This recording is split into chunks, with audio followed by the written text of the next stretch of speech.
know her already, but she would like to do a little rain magic with us right now before we start. I want to do this without a microphone if I can. Can everyone hear me? Okay. Yeah. I learned this from a woman in Santa Cruz, where I live, who said she learned it from a Native American shaman. I don't know the woman, so I can't speak to the truth of that, but it worked. We did it on Peace Day, which was totally rained out in Santa Cruz.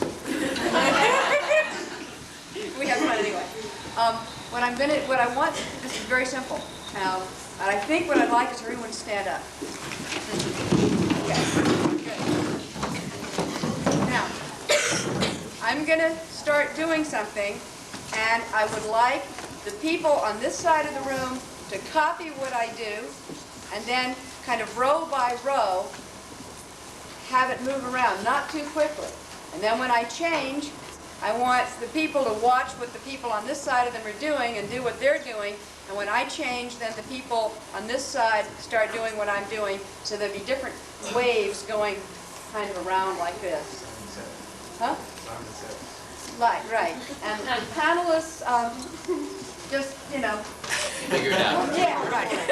Okay, are we ready?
I should mention that this panel is being videotaped, but nobody in the audience will be visible unless they come up in front of the camera here.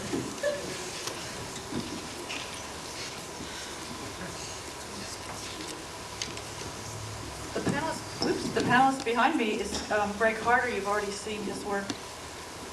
He's a videographer for the night. He's in Coven Amaranth Energies and Narugd.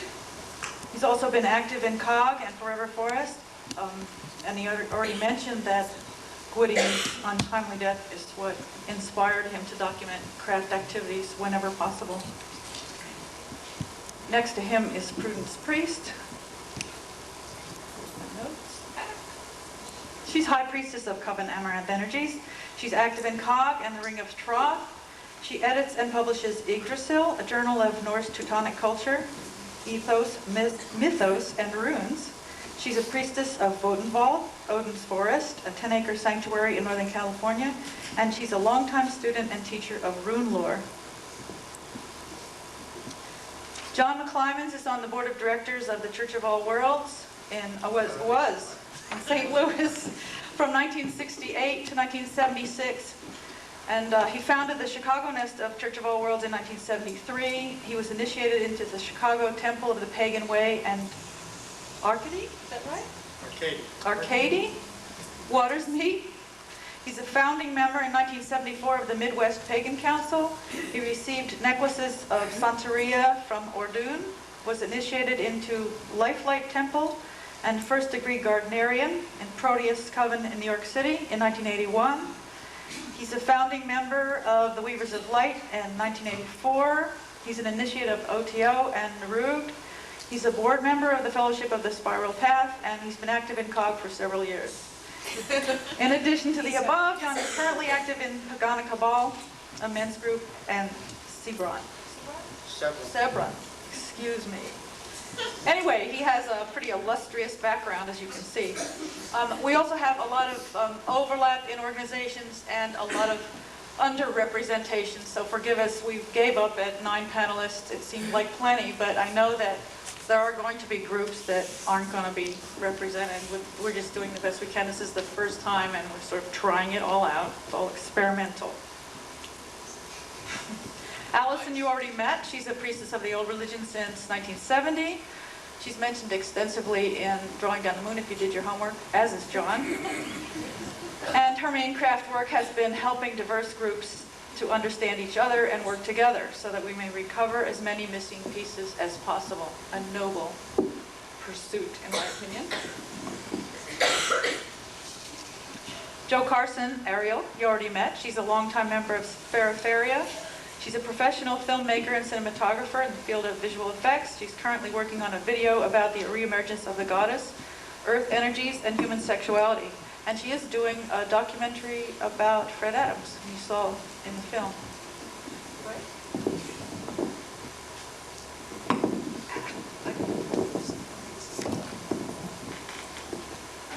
And next to Joe is Colin Tranquilson, also known as Anti-Gravity. He's a founder of Lavender Broomstick, which is a network of circles exploring bisexual, lesbian, gay alternatives to the craft. He's a marginal member of Radical Fairies and one of the founders of the Anarcho-Magical Daggets and Fikes. I love that name. And that is a group loosely affiliated with the Fellowship of the Spiral Path. No? Well, when you wrote this, it was. See, we change fast. Diana Paxson is a writer. She's the author of The White Raven and Brisingamen, among others. She's a priestess of the old religion, founder of the Fellowship of the Spiral Path, and a former first officer of Covenant of the Goddess. She's worked in a variety of traditions, including women's mysteries, Kabbalah, and Norse shamanism. Rose May Dance, who was on the flyer, unfortunately is very ill tonight, but she sent her coven sister, and her coven sister graciously agreed to come. Her name is Pandora Minerva O'Mallory, and she's a priestess and witch initiated in the reclaiming tradition. She's a member of Coven Winhags. She regularly teaches classes in witchcraft in the Bay Area, as well as England, Germany, and Canada. Under the name of Hannah Clancy, she writes a humor column for the Reclaiming newsletter. You always wondered who Hannah Clancy is. There she is, right in front of you. Outed. No glitter bombs, please. I'm winning. Andraste is a priestess and witch. She performed dedications to Pallas Athena at the age of 6, but she didn't encounter the craft until 10 years later. Her original Old Dianic focus has evolved first toward shamanic eclecticism and more recently towards British traditional Wicca. She is initiate of the Gardnerian, Alexandrian, and fairy traditions of witchcraft. She's a steward of Anavan. She's active in the Church of All Worlds, in which she holds science status, and the Covenant of the Goddess, from which she holds elder credentials. She has received teachings and transmissions in the Tibetan Vajrayana tradition, and took refuge under the guidance of the Venerable Kalu Rinpoche, being given the Dharma name of Karma Sonam Khandro, in miraculous confirmation of her devotion to the Dakinis. She has devoted her professional life to the life sciences, ecology, and laboratory medicine, and I am happy to call her friend. And that's all. So I made up a few questions that I thought we might get the ball rolling with, but if people are burning to ask something that was stimulated by the panel, by the films and stuff, you're welcome to do that. I'll sort of look around and see if anybody wants. Oh, Leah. Yeah, go for it. For Ariel, for Joe, you had mentioned, and I actually heard in the movie that some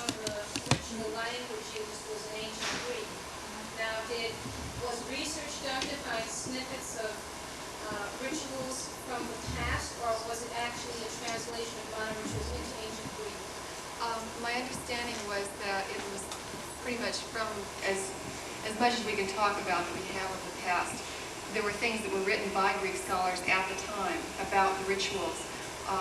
The Eleusinian mysteries were, as most people know, incredibly secret. Like it was on pain of death whether you weren't supposed to reveal anything about them. And basically everybody kept to that. So there's just very, very little information about them, but little hints in like current plays that were written at the time that were considered, maybe that they shouldn't even be produced because they told too much, that kind of thing, gave hints and so on to us. And by careful kind of reconstruction of adding all the hints together, it's been possible. Fred has a reading list that's about, I think, a dozen books that are kind of like the basic core reference books if you want to really find out as much as can be found out about the Eleusinian mysteries that's available. Where would I get it? I have the list, or you can get it. The person who asked the question is a Greek scholar who writes about the Greek deities for a Compost newsletter and is putting the Greek deities on the database. Yeah. Hypercard, 95.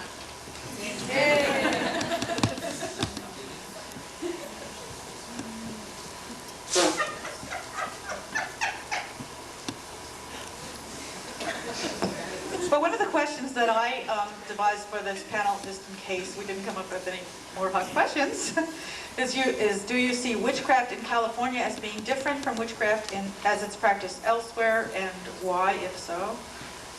If it's regionally distinct one area from another, and also if we've experienced a change in the way craft has been practiced over the last 20 years, or the way it's been perceived by the public over the last 20 years. That's actually 4 questions. There's 2 more. I wanted to know if people's personal spiritual practices have been affected by these changes, and if that was positive or negative, and if we feel that different traditions have influenced one another. I, for one, say I think they definitely have, and my life has changed, but I will let one of these people answer.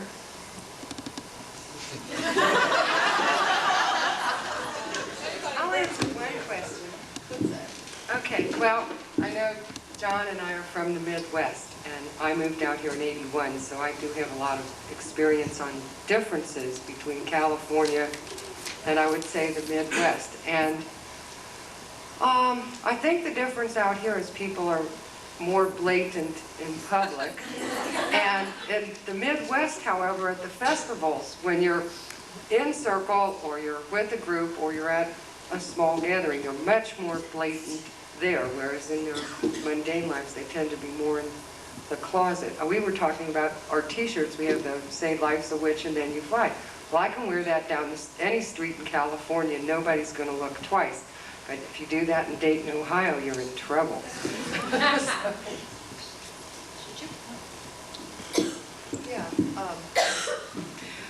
I've just been reading a book called Persuasions of the Witch's Craft, which I think everybody's seen at least one review of, but I'm not sure too many people have actually got a hold of the book yet. And I found it interesting because it's an anthropological study of witchcraft in London. And of course, I was avidly going, okay, how do they do it? Is the way they're doing it different from the way we're doing it? And it was very interesting because in some ways, what they're doing is exactly like the kinds of things that I see here in the Bay Area and elsewhere. The author divides the groups that she's seen there and worked with into traditional British Wicca, ceremonial lodges, and what she calls ad hoc groups. Well, the majority of the groups I'm familiar with here in the Bay Area would fall into the ad hoc category. But what the difference is that in London, these groups come and go and fall apart with bewildering rapidity. And I won't say that nothing ever comes and goes and falls apart around here, but there are a number of eclectic groups which have developed a track record. And so what we have is ongoing, long-term, relatively organized ad hoc tradition. And this gives our practice a kind of a stability mixed with freedom that I don't think happens apparently in London and possibly in other parts of the country. And I think that the reason is, well, one reason is that this is A, California, and B, it's the Bay Area, which has a history of weird religious movements that goes back to the 19th century. Another reason that stems from this is that we can afford to be open, as Britton's is saying. We can afford to be open, which means that it's safe to communicate with each other. And as a result of that, we all borrow from each other like mad. And certainly when I started real serious practice with women's mysteries, and we were kind of bootstrapping ourselves up and putting it together, and gradually people began to make contact with other existing traditions, finding out how other people did it, and adjusting our practice to, not to conform exactly, but to harmonize, so that when we all circle together in ancient ways, for instance, there's a certain number of things that everybody tends to agree on. Everybody's used to doing it in certain ways, and it makes it much easier to get along.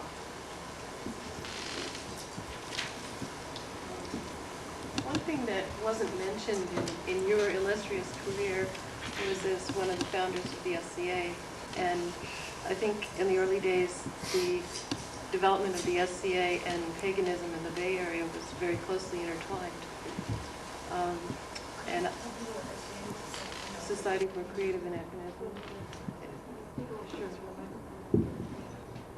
The Society for Creative Anachronism is now an international group that recreates medieval events, not as they were, but as they should have been. Sometimes I think that's what we're doing with paganism. And in the early days, I had the first tournament on May 1st because I had this kind of instinctive feeling that one ought to be doing something on that date.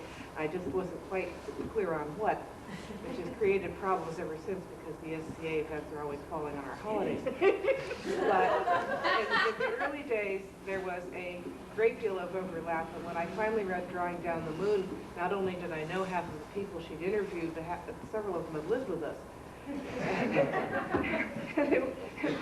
It was interesting that Gwydion was in the SCA and a batch of other people. And I think in the rest of the country, there is an even greater overlap, and some pagan groups hold their events at SCA events because that's the only time they can all get together.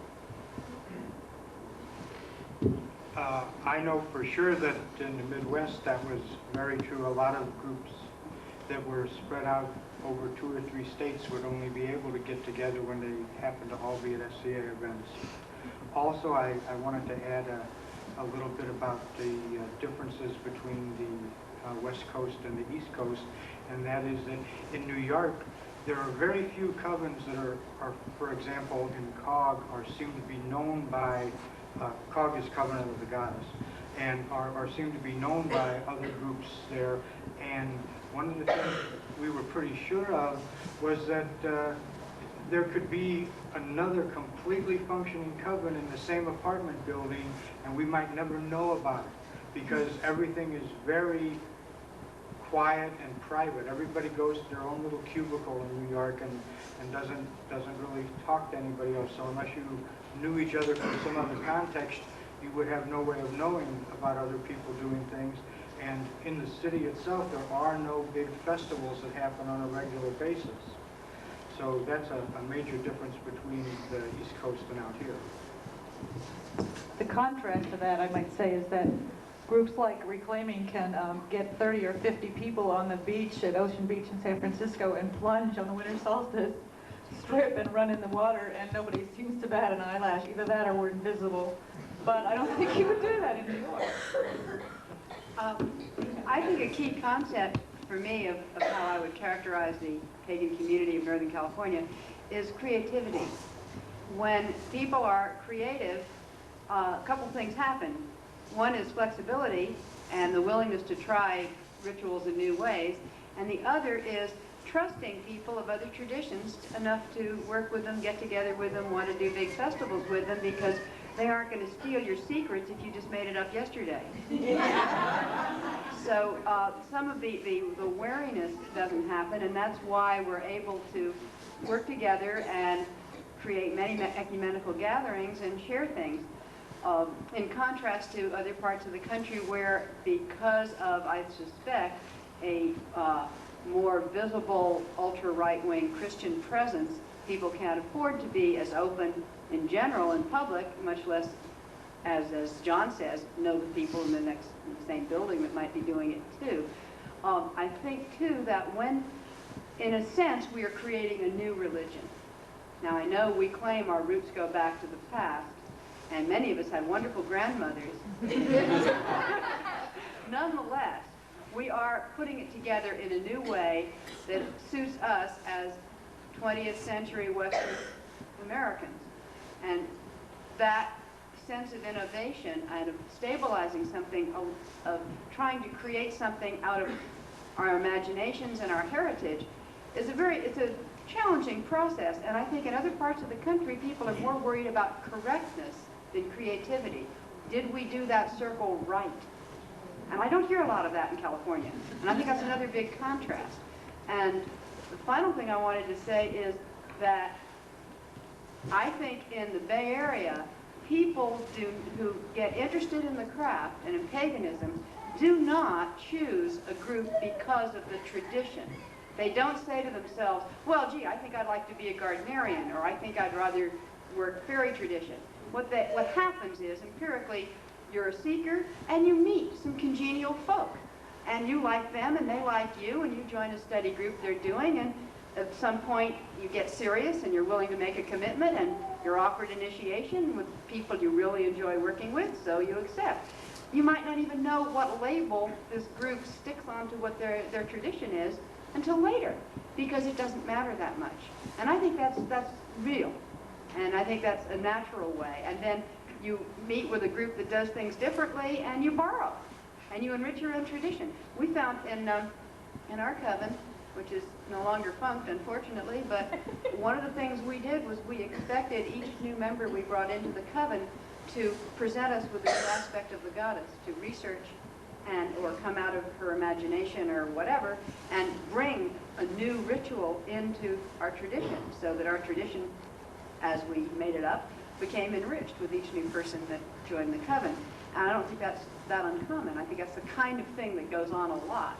But I don't think that the labels make much difference anymore. I mean, if you listen to just what Maka said about us, how many of us in this panel and how many of us in this room who have initiation into more than one tradition? Could I just see a show of hands? Panel included. Okay, I mean, quite a bunch of us. We aren't busy defining where does the limits of one tradition leave off and another begin. It's not really important. What's important is the energy and the people and the community that we've created here. I think one of the advantages that California has is it has a certain reputation. I mean, hey, all we got are fruits, nuts, and flakes. And the reputation involves a lot of people on the fringes, on the edges. It's a really delightful mix of the acadamented, the marginal groups, the whether they're marginal like me, faggot, or feminist, or etc. And we've all, and then there are those of us who are academic faggots who have a feminist bent, who are a little twisted at the side. And, and all of us take this strength of diversity in our own lives and in the communities that we operate outside of it, and bring it into the paganism that we're generating. We're creating, I firmly believe in a tradition that began yesterday. And I think that that's the most important tradition. It just began 24 hours ago, and let's go on with it. This is, I met Maka through a class I'm doing called the Deity of the Month Club. It's to explore other expressions and other ways of seeing things rather than just a single, rather Freudian concept structure that was left into the books way years ago when Gardner got a little high. I think that there's an aspect to Northern California tradition that was helped along by people like Starhawk and Z Budapest and Gwydion and some others of us here in the room, and that is there's a much greater emphasis on politics and sometimes radical politics. I think with Z's influence, radical feminism, at least in the beginning, and the influences of Gwydion and Starhawk and others were around work with the anti-nuclear activities with Earth First and organizations such as that. So, and I don't see that quite as much coming from Southern California, but there's a big influence in Northern California. It has to do with those things. Is that going to get this far? Yeah. I don't know if it's the difference between LA and San Francisco or if it's a difference of time, or maybe it's just chance, but my experience has been that the groups that I joined in the 70s, which were the only ones that I could find, were pretty much led by men, and they were pagan groups, and they were either totally dedicated to the goddess or nominally dedicated to the goddess, but they were led by men, and they were pretty much hierarchical. They were led kind of from the top down. The rituals were designed by men, and basically the show was run by men. In the Bay Area, I have found so many women, strong, wonderful women, leading and creating groups and rituals. And I've been back to LA enough times that if there's, maybe they're out there, but I haven't seen them, you know. So I tend to think there's a bit of that in the Bay Area, but I also think there's time. There's been a change. I think that feminism and some of the people that you mentioned have really created a lot of waves, and that women are a lot more empowered now than we used to be, and that we are doing more. So I think that's a change that time has also shown.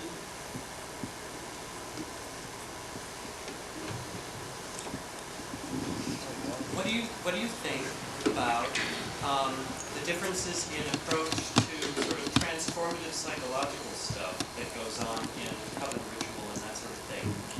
As opposed, for those of you who have lived in other parts of the country, do you find that that's a sort of one of the aims of group ritual, this sort of transformative process that happens through initiation and so on? Or is this something that's peculiar to California or Northern California or something, and that you don't find it as much in other places? I'm just wondering, like in Europe, what goes on in Europe? What goes on in New York? What goes on in Dayton, Ohio? When you talk about, you're talking about just the initiatory experience or the psychological effects? An ongoing sort of psychological transformative process that... Well, actually, I find that out here, because it is easier to get in a group, that I've seen people go for initiations that, you know, either weren't ready for them or they didn't happen. And I see more of that out here in California than I would say in Dayton, where it is more in the closet. And when it's time for people to change, the high priestess and the rest of the group know it.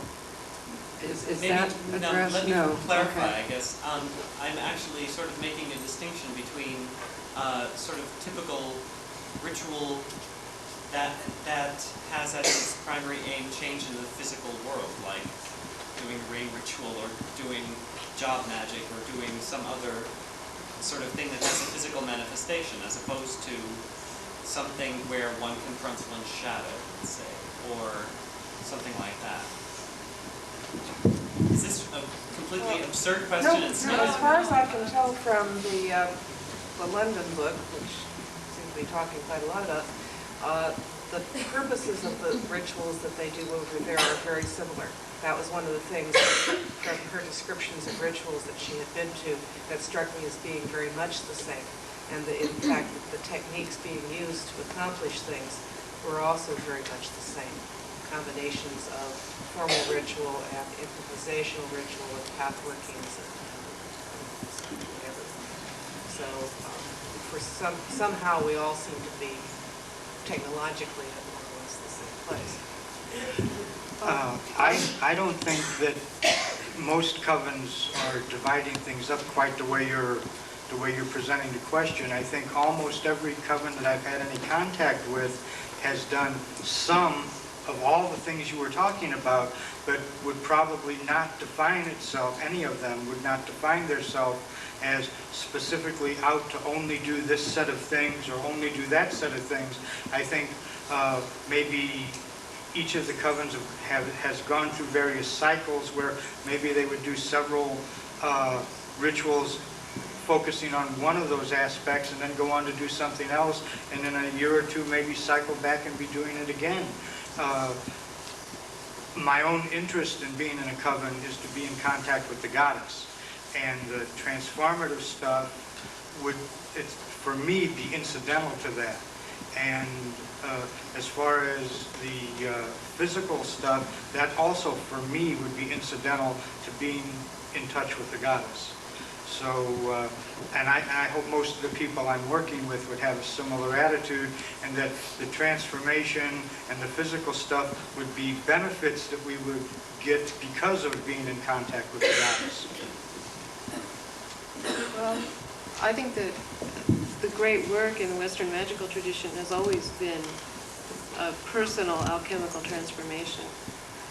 And I think that with the infusion of politically oriented ways of looking at things, particularly in some of the ad hoc groups, there's been also a heavy infusion of different psychological approaches, 12-step approaches.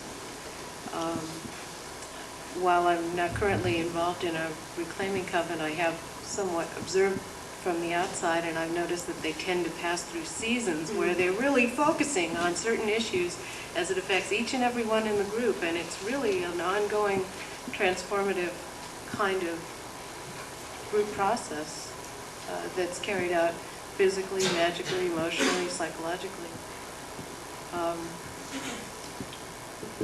I think maybe some of the more dyadic or women's mystery covens maybe not now, but for a while, tended to be very much focused on personal transformation, using ritual to work through things.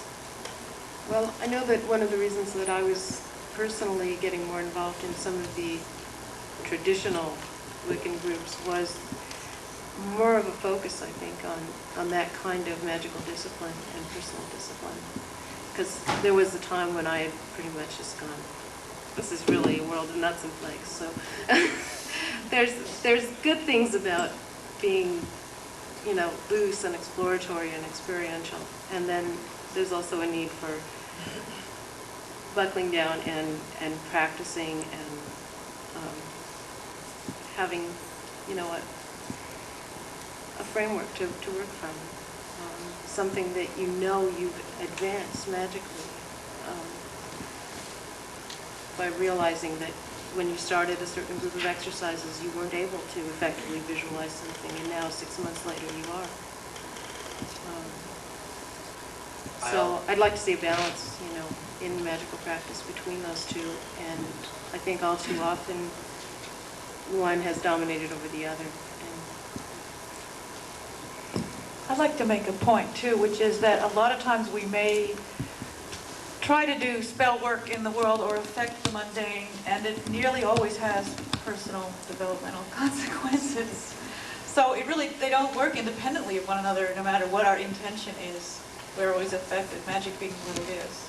The reason that I even brought up the question actually was because I had a conversation with a Gardnerian initiate with whom I spent some time over the summer.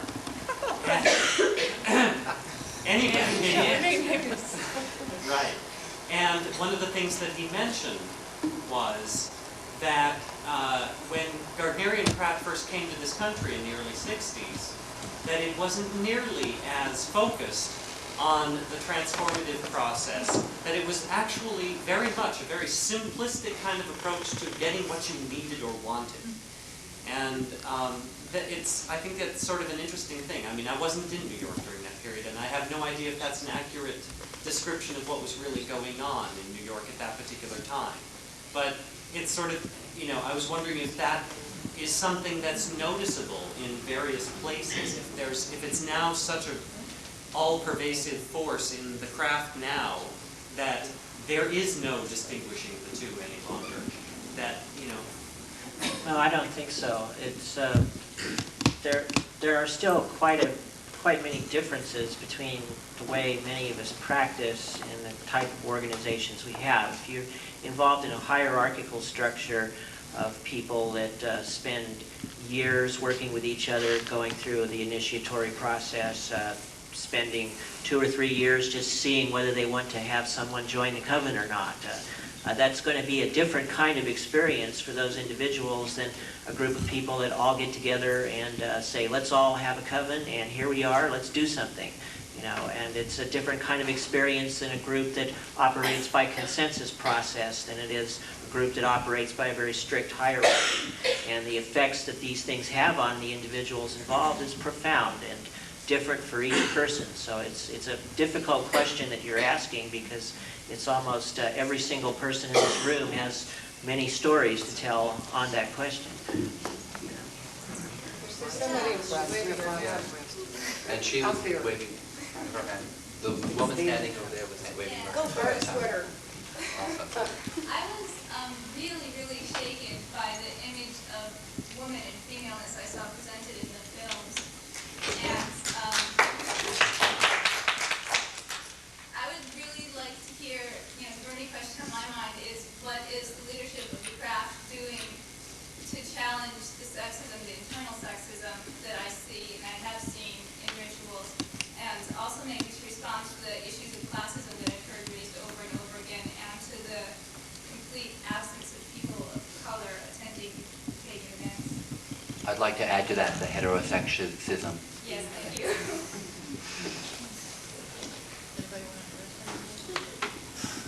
Go for it, JP. Well, first of all, I think that the presentations were historical mostly at this point. As it was pointed out, a lot of the stuff has started to change. Jo even mentioned that things had been changing in her own experience, and those pictures were basically pictures from the 70s. So I think that there's an ongoing process of change as regards to a lot of these areas of sexism and heterosexism and classism. I'm going to invoke an interesting name here. Isaac Bonowitz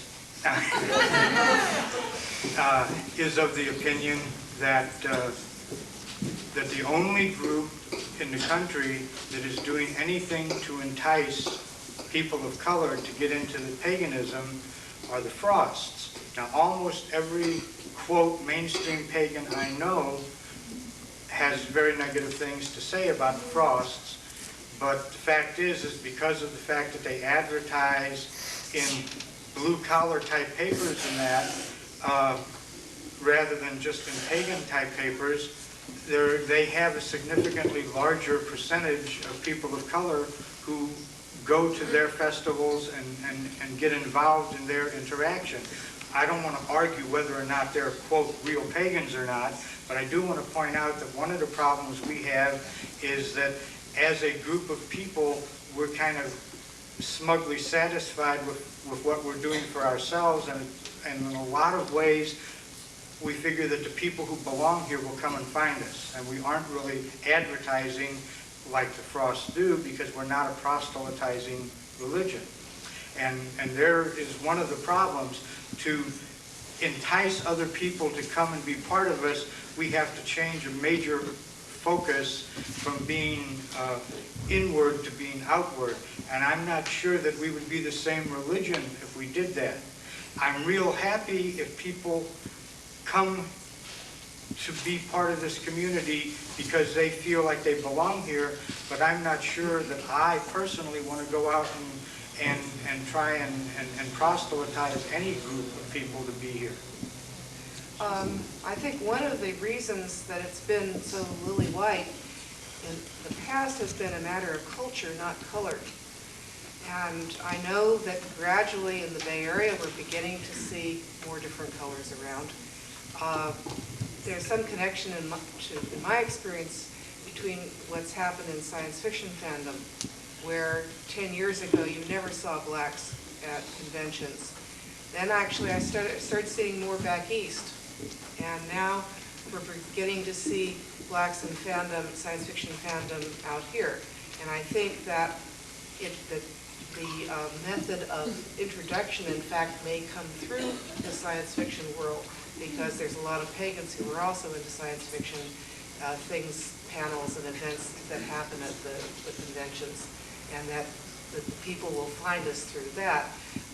D&D is another way, actually. My son met a gorgeous black guy at a D&D club at Merritt, who has become one of the family and has now joined our Norse group.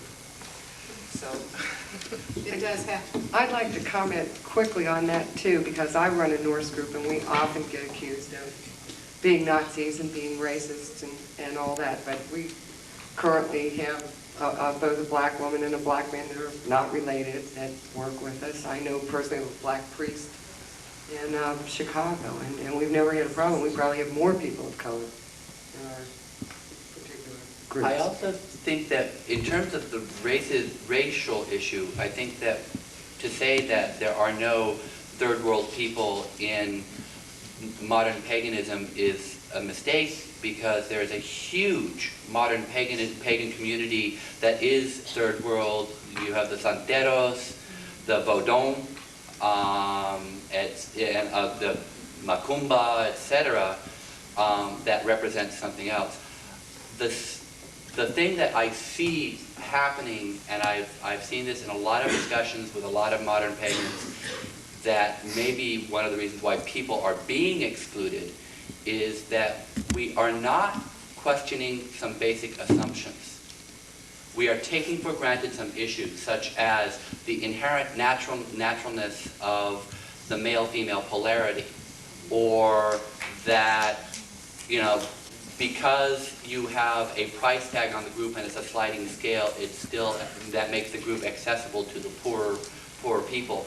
It doesn't, really. I used to be a person who could not come to these events because I didn't have enough money to meet that sliding scale. I was embarrassed to ask for the lowest end of the sliding scale, etc. The images, not to challenge the person who made the films or the videos, but the artwork and the images all showed a anorexic woman running around naked from the cunt up. Excuse the language, folks. But that really annoyed me. There were a lot of gorgeous men there. I'd like to have seen other parts of their bodies, but they were passed over by the camera.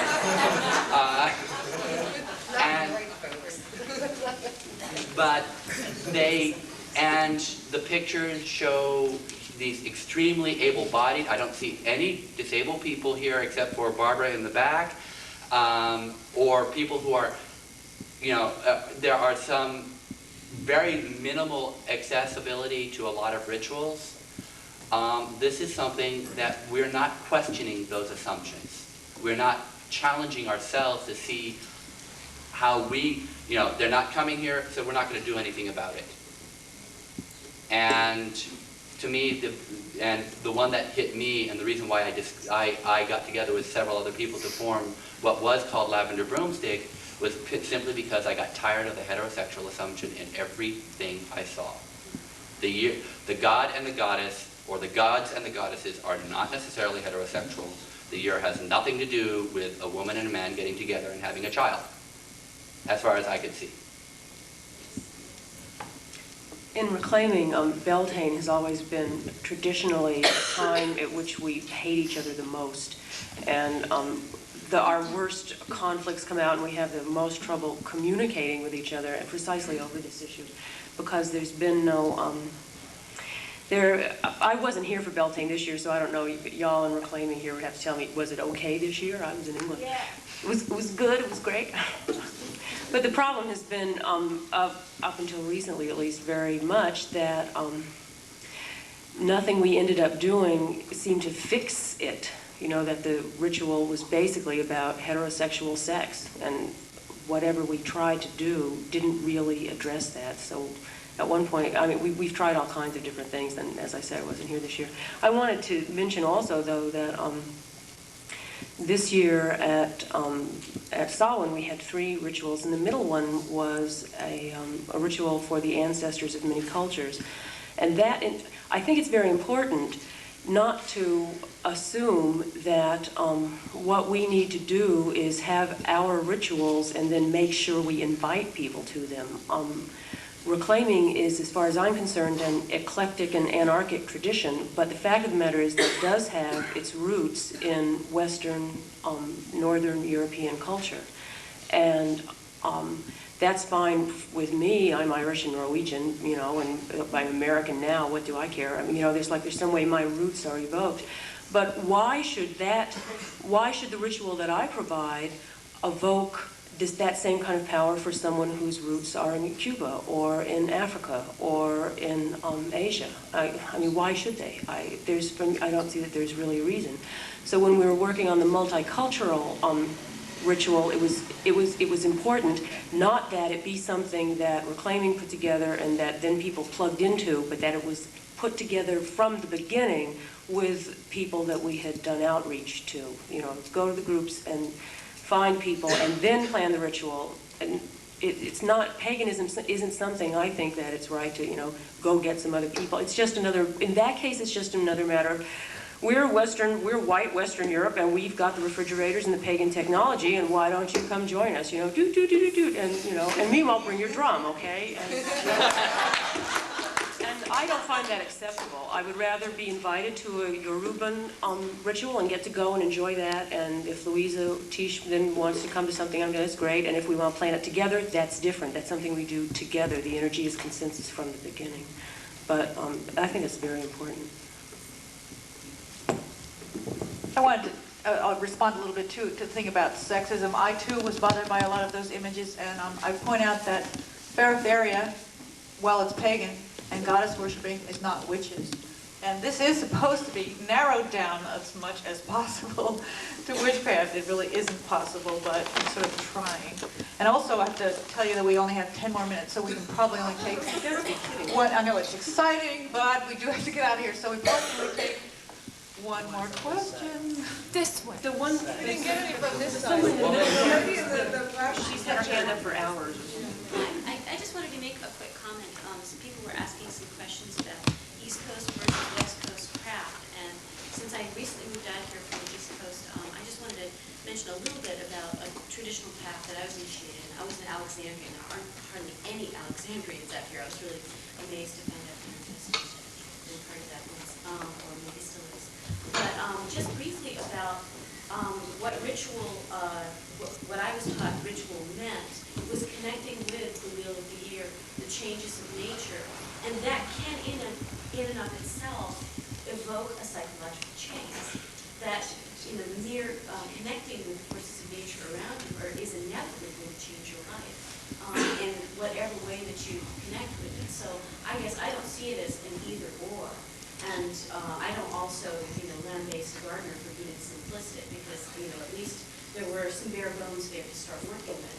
And the fact that Reclaiming and other traditions, the fairy tradition, you know, other traditions that come in and sort of fleshed out in some ways and provided some creativity, I think is a really good thing. But I still love some of the old rituals that I learned first, and have found a great deal of spiritual and psychological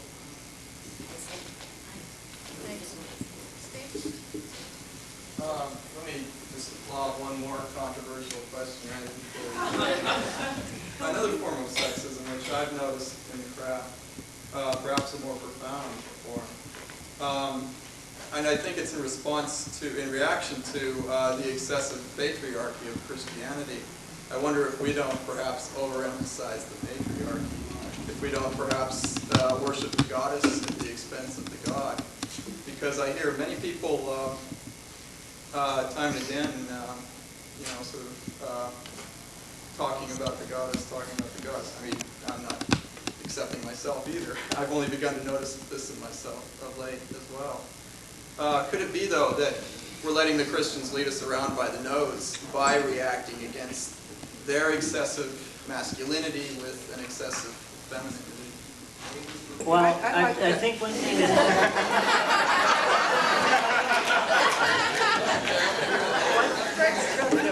One thing that's interesting about this area is we do have a lot of different traditions that are working on these things, some more than others. I mean, there's a very large radical fairy tradition. There's a, you know, there are quite a few people that are into Native American religion here. There are quite a few people that are into African religion here.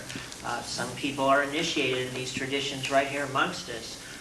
So these things are happening in this community all over. Now, some of the people here and some of the things that you've been seeing in the videos may not reflect all of that, and that's only because I haven't gotten to everybody else yet. And anybody who would like to help, that'd be fine. But that's one of the things that's important to understand. And so it's not that this is being ignored.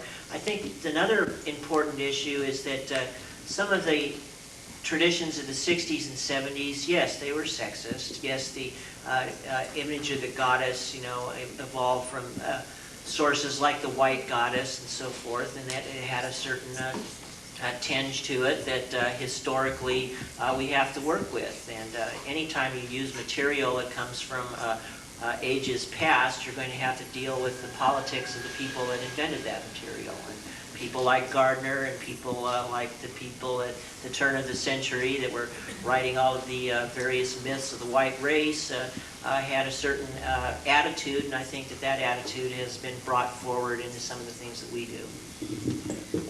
I'd like to make a prediction, which is that over the next 10 years, one of the things we will be seeing is a much greater awareness of the God.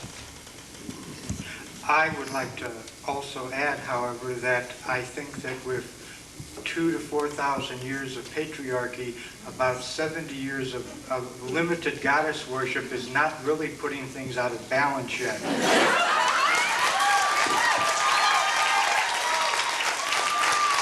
would also like to add, in my experience in as many cultures as I've seen, that there are a profusion of deities. I really object to the capital THE in front of God, goddess. There are lots of them, and they're a lot of fun to have as many as possible. Well, I think we can tell from the turnout and the enthusiasm that we should do this more often. Yes, but unfortunately, we have to clear out of this place tonight. So I wanted to thank the people that did the behind-the-scenes work, printing stuff up, taking money, setting up, renting stuff, carting stuff, and the panel that so graciously have shared their time and experience, and the people who provided the visuals. I think it was really nice to have that experience beyond our living rooms. And I'm glad that everybody came, and if we get cards and letters, maybe we'll do something again. And thank you, Mom.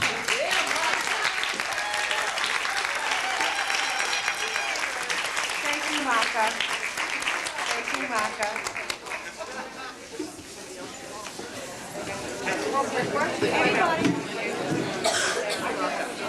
Anybody who's not in a hurry can, in true reclaiming tradition, help clean up. Feel free to stay. There's so many of them.